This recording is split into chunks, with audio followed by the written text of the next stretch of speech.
Hey, this is Jay Malloy, aka Dr. Leads with Team Deals. You're listening to the Fearless Investor Podcast with my good friend Kyle Stanley. Keep listening and learn how to conquer the world of real estate investing. Y'all be well.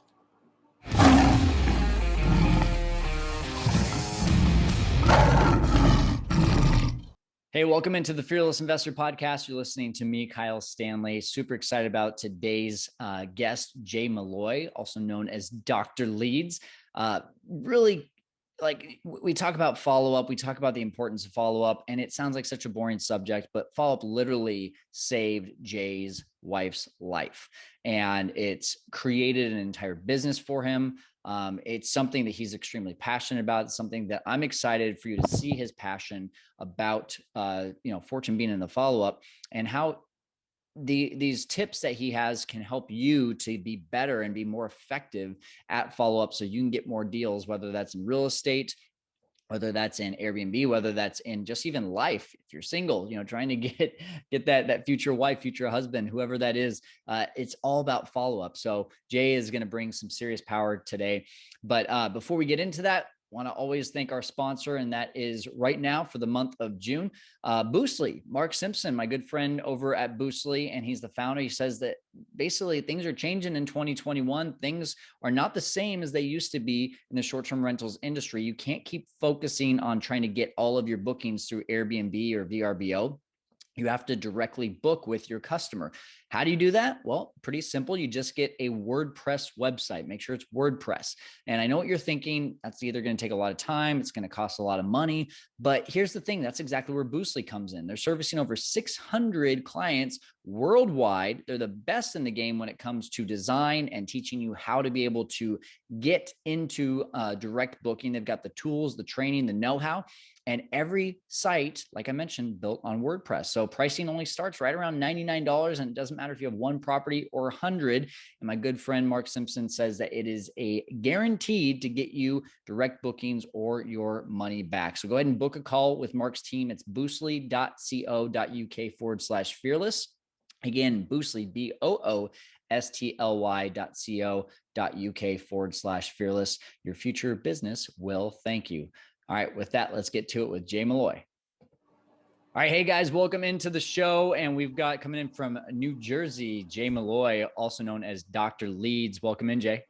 Hey, thanks for having me, Kyle. Appreciate it. Awesome. Hey, so obviously we're going to get into a lot here. You've been in real estate for almost 9 years. You've got to have some stories here. So let's start with your most interesting, your craziest, your weirdest real estate investing story off the bat. Yeah, okay. When you get started, everybody tells you, all the stuff you need to do. So one of the things they told me to do was throw up a website. And I made the cheesiest, most terrible infomercial type video you could ever possibly see. And I just threw it up and I forgot about it. So one day I'm going to my parents' house and it's like middle afternoon, like 1 o'clock. I take a nap and my phone starts buzzing. And it's a text message from this guy who saw the video who's telling me, hey, I need to sell my house now. And I mean right now, right? And when I asked him where he was at, he was literally 5 minutes from my parents' house. Wow. That nap ended quick, and $55,000 later, I was the happiest man on the planet. Oh my gosh. A website and a video, and wow. That I forgot about. Wow. Hey, that's a good thing to forget. That's like finding, that $20 bill in your pocket when you haven't worn that coat since last winter. This one was $55,000. That's what I'm saying, man. Like you never know what's going to work, right? That's crazy, man. Well, hey Jay, I'm so excited for our audience today because they're going to be able to learn a lot about follow up. And like you and I were kind of talking about before we even got on here, you hear it all the time: futures in the follow up, fortunes in the follow up. You got to follow up with people, but there's no one really like teaching what that looks like, and you are. So that's something that I'm really excited for our audience to learn today. But before we jump into that, let's kind of hear the backstory. Let's go back to 2012 or even before, when you were just looking to get into real estate. What was life like for Jay Malloy back then? Life was, I was a corporate tool, so to speak. I managed I managed government and community affairs for a transportation company, and any transportation thing you do starts out as a real estate deal. So, be it eminent domain, be it, if you have an airport, you need land, you have a seaport, you need land, you build a train station, you need land. So I was the guy that was going into people's houses in eminent domain situations and getting them to understand we were going to get the property one way or another, right? We Okay. could do this the hard way, or we could get into some gangster stuff, right? Right. So what that taught me was I would see the spreadsheets, I would see the money that was exchanging hands, and that kind of tuned my mind into, wait a minute, there's a lot of money in this real estate in relation to what I was getting paid, which was nice, but I would see the money that was being spent in exchanging hands, and I was like, wait a minute, something's wrong. So for me, it was up at 5 a.m. It was car ride to a train. It was a 45-minute train station ride. It was a 20-minute walk to my office. It was rush back home to pick up your daughter by 6 p.m. And it was a grind, man. I loved what I did. I was good at it. But it was a grind, man, Kyle. It was crazy. So that was the before. And I went on a vacation, came back, and I was told my services were no longer needed. Oh, wow. Okay. So I had to figure something out. Wow. And so what did you figure out? Well, I decided that I would go. Luckily, I had some savings, so I decided I would go back to the things that been successful for me in the past. One of the things was like studying, right? So I remember just getting up, and acting like I was going to work, but I would go to the local college library and I started reading books. I think the first book that I read was Get Rich Slow, and it was about real estate. I haven't heard of that one. Yeah, I studied that book like it was, I was in a class and I was going to be tested on it. And it just really taught me some solid fundamentals about evaluating properties and, figuring out offers and stuff like that. I didn't even know how I was going to use it. I mean, I didn't know what I was going to do. I thought I was going to get into traditional real estate, but I kind of just studied that book. And then lo and behold, a couple months later, my father handed me a postcard, and it was one of these big box seminars. And I went, and they got me for some of that savings that I had. That's all I'll say. A nice chunk of it. And I was hooked. I sat there for 2 days, 3 days. And like the last 20 minutes of the third day, they talked about wholesaling real estate. And I was like, I can do that. Yeah. I can do that. And so I said, that's it. It's like, lightning bolt. Aha. So that's what I decided to do. So that was my entry point. That's awesome, man. You and I have a similar story because I at least in how we got into real estate, because I was also, looking for getting into real estate, found one of those seminars and spent a good amount of money. Yeah, got some, what we call skin in the game, right? Oh yeah. It was no doubt. My wife she wasn't my wife then, but she was sitting next to me. She saw me write a pretty big check. And she just looked at me like, all right, buddy. Okay. We're gonna Here see we go. what it is. Right? Wow. Okay. So you got right into wholesaling at that point. Is that what I'm gathering? Yep. That's what we did. We got into wholesaling, which then later turned into some rentals. It turned into marketing agency. It turned into a bunch of other things that all spun off of being able to find deals. Okay. So talk about that transition period though, before we go into like the marketing side of it. How did wholesaling go for you? What kind of business were you able to operate? Yeah, it was to start, it was a little bit of a grind. It took me about 6 months to find my first deal. And I tried everything. Like anything anybody said. I think I'm probably like a lot of new people, information overload, because there's so many different people saying so many different things. You don't know what voice to listen to. Right. And everything sounds so awesome. You think there's always going to be one thing. Oh, if I do that, it's going to get me where I want to go. Oh, but what about that? And so you're like a cat chasing a laser pointer, right? Like you don't know what you're going to do. So I was a little bit like that for a while. And it wasn't until I stumbled upon the probate process, where it was something that I thought was predictable, and I just stayed consistent with it for a while. That's when I was able to find my first deal. And then it became predictable when I would find my next deal, because I could measure how many, on average, kind of morbid, but on average in a county, how many people are passing away each month. And then over time, you see it. So you know what the flow of possible people you may be able to find houses from is. As long as you know that, you can set your watch to sort of what's going to happen as long as you stay consistent. Yeah, I think what you did is pretty awesome though. When it comes down to it, is waiting 6 months for that first deal. I'm sure there was tons of times from day one to month 6 that you thought about quitting. Absolutely. Absolutely. Yeah. My anniversary was this past weekend, right, Kyle? So when I started working, I started that job that I left in 2007. It's right outside the Holland Tunnel going into New York City, right? They were starting a construction uh, project to, to change the access roads, right? We came back through that tunnel today. This is, you figure 2007. So we're 14 years ago. Yeah. They're still doing that project. This is $1 million, or probably $1 billion project that's been going on for 14 years, and it's still not done. It's almost done, but it's not done. And I told my wife, how did I ever think I would be at the exact place I'd want to be in a year or two when this almost $1 billion project isn't done in 14 years? Right. And I just had to, I had to recognize this was a process. And as long as I was growing and heading in the right direction, there was no use in stopping. And that speak to your point, the 6 months, well, I had been disciplined enough to get through college. I had been disciplined enough to get to graduate school, which were things that I had to do just to be in a position to get a job.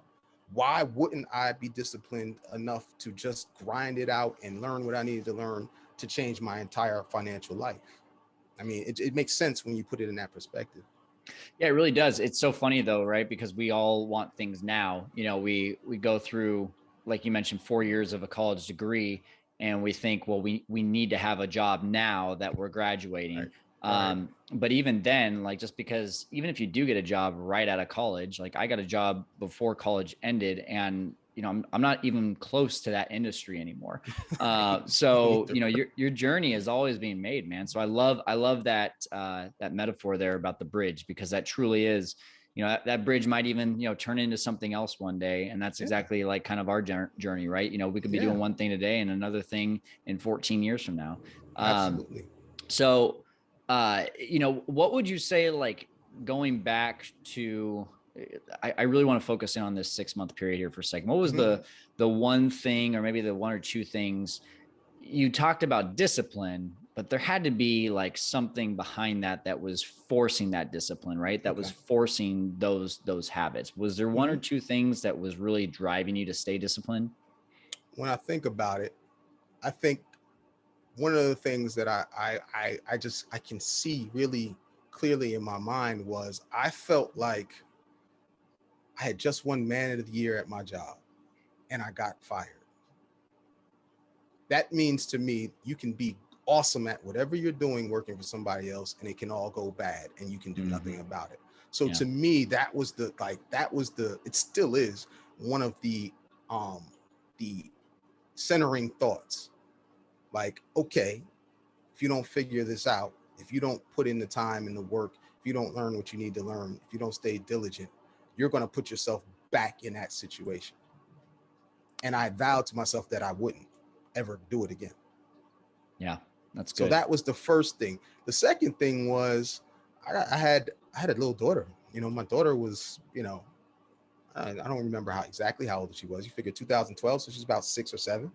And like, for the first time in my life, I was picking her up at 3:00. I was taking her to school. I was spending all this different time with her that I hadn't been able to do to that point.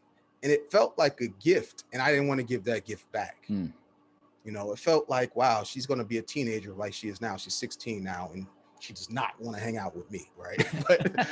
but I just remember thinking like, wow, I really enjoy being dad, and I really respect this time. And now I've got to earn the right to stay in this moment. So those things got me out of the bed. Those things got me calling people that I didn't want to talk to. Those things got me to the courthouse. got me running down, leads. Those things got me into houses that had a million cats and smelled like, a porta potty. And, my wife made me burn my clothes when I came home. Like, those are the things that kept me centered and focused. I knew what the why was. The why was, I don't want a new job. My wife saw me sign this big check. I like being with my daughter and being a great dad and a present dad. And I don't ever want to put myself in the position where I'm beholden to another person for my livelihood. Man, that's good. That's so good. I think too, just the fear that a lot of people have is leaving something stable, right? But when you really look at that thing, it turns out that it's really not that stable. Yeah. How stable is it? It's really one of those things that like you look at and you're like, man, I could be, like you said, man of the year and then gone. And for no reason, or at least not any reason that makes sense to you. And you're never going to fire yourself from your own job unless it's because you're bringing on an employee to do something that you don't like what you're doing. That's fire my yourself newest, from that stuff. Yeah, that's my newest trick. There you go. But you're never going to wake up one day and say like, oh no, my boss just let me go. Now things change, right? Like there could be laws, there could be regulations, there could be things that come in. But I just love it because it's obvious that you built a lot of resilience even before you got into this, and you were able to use that when you were getting into real estate. And I think that is just such a key thing that people need to have, is resilience. Yeah, Kyle, I call it pelts on the wall, right? And I think no matter who you are, you have them. You just have to recognize that they're there and spend the time to honor them, look at them and say, wait a minute, I did do that. I did that. I did that and that. I have a history of doing some things. And now I just need to apply the same principles that allowed me to do those things to this. Yeah. That's really it. Yeah. Well, and one of those things that you've gotten really good at is leads and following up with leads. And I mean, you got it. If you're watching on a YouTube video right now, you can see he's got hashtag team deals. he's Dr. Leads. And so there's, for me, I'm really excited about what we're going to talk about right now, because I just think that there's so much to that term, fortunes in the follow-up, but there's not a whole lot of like learning how to foster those relationships, learning what the proper follow-up is.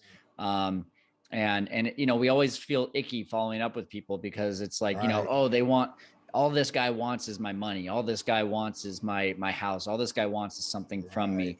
And so that can be a really rough place to try to find some strength and get past some fear. So tell me, why are you so passionate about this subject?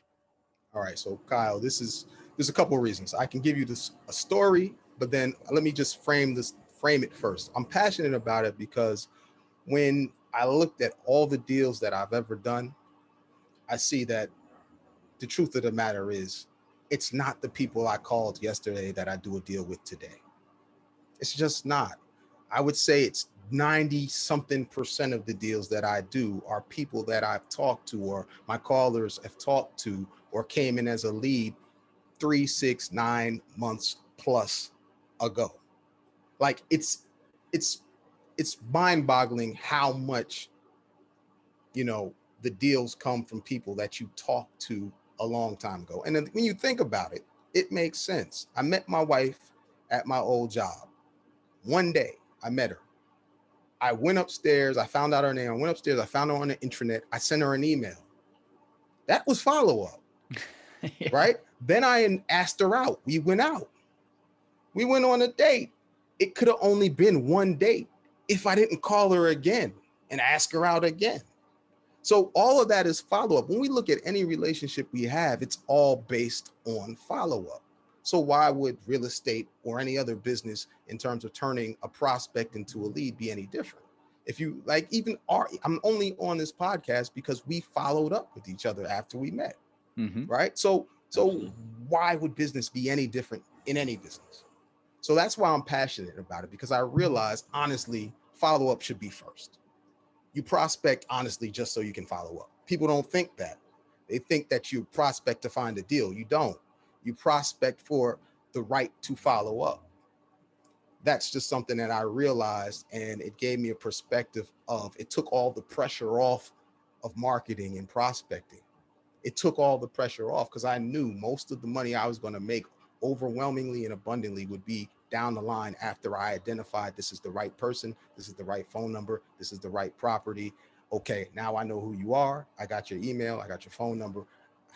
Now I just have to nurture this relationship to the point where whatever it is that I provide as a service, you need. That's good. Okay, cool. So you said there was a couple stories. Is there another story that you wanted to share? Yeah. So here's the story. I'll give you the story that really drove this home for me. Okay. All right. So I just closed the biggest deal I ever closed, right? At the time, 6-figure deal. I'm in heaven, right? This is an afternoon. It's probably like 4 o'clock. Yes. Awesome. Next day around 2 o'clock, I get a call from my mom. Jay, you need to meet your wife, Tiffany.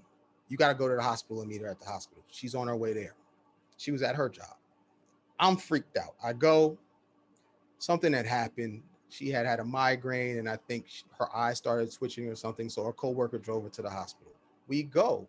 I meet her there. We're talking. She tells me, yeah, I got to go get checked out. It's a migraine, blah, blah, blah. Her best friend, must have talked to her, text her and said, hey, listen, I know this is weird, but make sure you get a CAT scan before you leave. Right? So now we're there. They run all the tests, blah, blah, blah. Her blood is fine. Her blood pressure is fine. She's fine. They're about to give her some migraine medicine or whatever, etc. I don't know what they're going to give her and send us home. Her friend texts her again and says, hey, how'd the CAT scan go? We were walking out of the room to go home, right? My wife says, oh, doctor, I like to have a CAT scan before I leave, just to make sure. I know it's probably nothing, but I think it would be good to do it. He doesn't want to give it to us. She insists. CAT scan comes back. My wife had a brain tumor the size of a lemon right here. Oh my gosh. Yeah. So that migraine and that sort of eye twitching was a mini seizure. And we didn't know it. We wouldn't have known it. Anything could have happened. She could have had an aneurysm and died. Anything could have happened. She had brain surgery and she had to go through chemotherapy and radiation. It was a 1.5 year long process, but she's perfectly fine. She's downstairs right now. She is awesome. Like, my wife is amazing. She's a miracle. I thank the creator all the time for her and for getting us through that. But that one follow-up text may have saved her life. Wow. So, I mean, yeah. And that's, I mean, you know, not to be cheesy or anything, but you know, this right here is the perfect example of like, if you just follow up with even just a lead, how it could make a difference in your life. It could make a difference in that lead's life. It could make, you know, and it's that one time that it's just the right timing. That you pick up that phone, you have a little bit of courage, and it makes a big difference in both of your lives. And like we're talking right now, when it comes to your wife, of saving a life. Is it saving someone else's life? I don't know. You know, it could be absolutely that kind of situation if they're in dire need. But man, I mean, I think the bigger thing is treating the each lead like that type of urgency or that type of I don't know. Are you understanding what I'm getting at here? I do. Yeah. I do. I think, okay, so that sort of leads into like sort of what I think about follow-up in general. Like we put so much pressure on it, right? And all that was a friend following up about something they had talked about prior, right? That's it, right? And when we look at our leads, remember I said it takes the pressure off to realize you're just looking for the permission to be able to do something like that, right? There's a couple of different levels of follow-up that I think if we think about it, it'll take all the pressure off, right? You follow up for a couple of reasons, right? You follow up to invite somebody to take a next step or give them some information, provide them some value with no ask in return, right? You can do it for that. So I call that invitation. You can do it to just nurture the relationship. Hey, checking in. You said you were working on your garden. How'd the tomatoes come out? Any information you can glean from a conversation, you can follow up about, right? That's why having good people on the phone and having great notes, that's your entry point, right? You can follow up also, I call it offer related follow up. because it's offer specific. I made you an offer. Did you get it? Do you have any questions about it? Is there some points of this that we need to talk about or renegotiate? Okay. It's also, can we set expectations for the next step? Like those are like 5, 6 different things that you can now get to talk to somebody about. That is not like, hey, do you want some in your house? Hey, are you sure you don't want some in your house? Hey, my offer's this. How much more do you want? You know, it's just nudging relationships further and further and further down, so that now, even if you don't get a deal right now, if you continually do that for 6, 8 months, 2 years, guess what? Anybody that ever markets to this person is doing your job for you. Because Kyle, I'm telling you, what happens, the best call you ever get, best text you ever get is, hey, Jay, I'm deciding that I think I actually want to sell this place. And then somebody goes to their house and they got a stack of postcards and letters and texts. And all those people did, because you developed a relationship with them, was remind them to call you when they wanted to sell. That's if you do it right. That's how it works. That's awesome. You've used this word permission a couple of times now. Is there any tip that you have for people that are jumping into this for getting permission? Like, is there a way that you're actually lean, because I feel like one of the things, like I said, we feel pushy, right? We feel like, oh, I'm following up with them, I'm bugging them again. But if you have permission, that can kind of take that pressure off. So is there a way to get that permission? Number one question that I ask, and I've instructed my cold callers and lead managers to ask, is if we don't get together on a deal, and even if we do seem like it's going to work, we just say, hey, would it be all right if we reached out every once in a while to see if you knew anybody that was looking to sell a property? That gives me permission to call you and just see how you're doing. And it gives me permission to say, hey, I'm still looking for a deal. You know anybody in the neighborhood? And maybe it just so happens it's them. Yeah. Yep. That's the thing that I found to really work wonders, especially with some of the text regulations changing now. I think that when you use text message or you use an automated follow-up, then that's the first question. Hey, it was great to talk to you today about your place on Pine Street. Would it be all right if I reached out to you at this number, so that would it be okay if I reached out to you here every once in a while just to check to see if you know anyone that may be looking to sell a property? You've just avoided all the problems right there. You've had permission. Once they say yes, awesome. They say no, they said no, okay. It's okay. Yeah.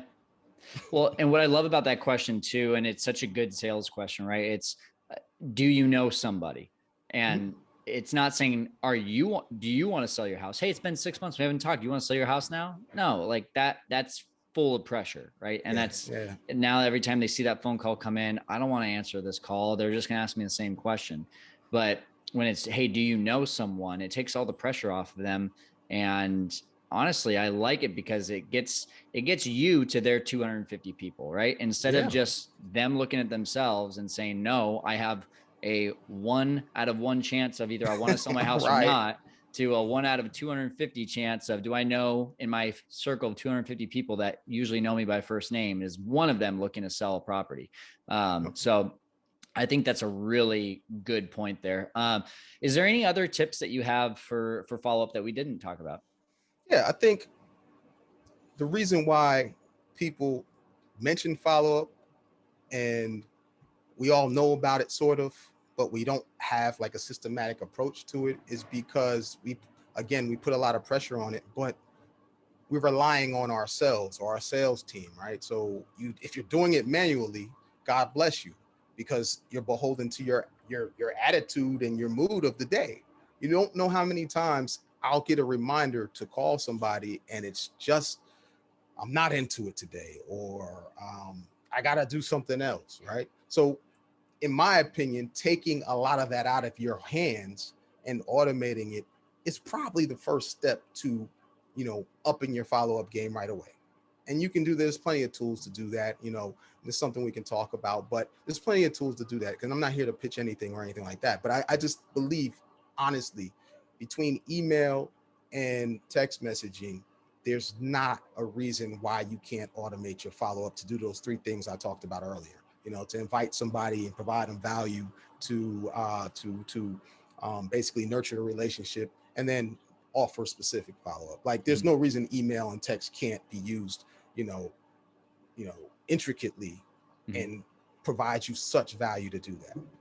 That's good. Cool, man. Well, is there any ways that people can connect with you and get your content? Yeah. So I will give you a link to my calendar. What I do is I set aside about an hour a day. Well, not every day, about 3 days a week, an hour, 3 days a week, where I talk to folks. I give them 20 minutes of my time. So if they can get on my calendar, I'll give you the link for that. But the way you find that link is you follow me on IG at Dr. Leadz, Dr.Leadz. On IG, you can either bang the link in my bio, or you can send me a DM. And I really enjoy talking to people. Anybody that's looking for, just this sort of conversation about how they can improve, I would love to talk to you. That's awesome. Cool. Well, hey, what a great invitation. Yeah. People take advantage of it, but that's why I had to short it now to an hour every couple of days. I feel you, man. I feel you. When you got some value to offer, people want to talk to you. Well, hey, thank you for offering this value today. And thank you for giving our audience the chance to connect with you. Is there any last words that you have for the audience? The last thing I can tell you is this, right? Get started following up with people. Put it first. Change your mind frame in terms of how you think about what you're doing, right? If you're cold calling, you're cold calling those people to identify who they are so you can follow up. If you move follow up to the primary position, follow up first is what I like to call it. Not only will you find more deals and set yourself up for bigger paydays down the road, those deals you want to find right now, you're going to shake those out of the tree too. So you actually make more money just by putting follow up first. Hey, follow up first. I love it. That is a great way to think about it. And thank you so much today, Jay Malloy, for helping our audience to conquer the world of investing. Appreciate you. Thanks, Kyle, for having me. And guys, listen, Kyle is great. You guys need to stay locked in with him because he's doing such a great job providing you guys with information and value. And I really think that you can't do better than to pay attention to what he got for you. Thank you, Jay. Yeah, no worries. Show notes for this one, fearlesskyle.com/Jay Malloy, JayMalloy. And that's where you can find all of the tools, tricks, tips, know-how for what Jay just talked about on this show. And I really do want to just encourage you to think about follow-up the way in which, Jay talked about his wife's life being saved. Like, what if we took every single follow-up that seriously? Do you think there would be many deals falling through the cracks? Not nearly as many. And I think the relationship is where that's really at. If people can just know that, you're calling them, you're fostering that relationship in order to help them get a win. That's really, at the end of the day, what true follow-up, what genuine follow-up is all about. So loved this episode with Jay. Hope you'll go rewatch it or go to the show notes and get connected with Jay on Instagram as well and set up that call with him. That's a easy way to get some more value and to talk to Jay. So, all right, that's going to do it for us here today on the Fearless Investor Podcast. We're helping you to conquer the world of investing. You have a good one.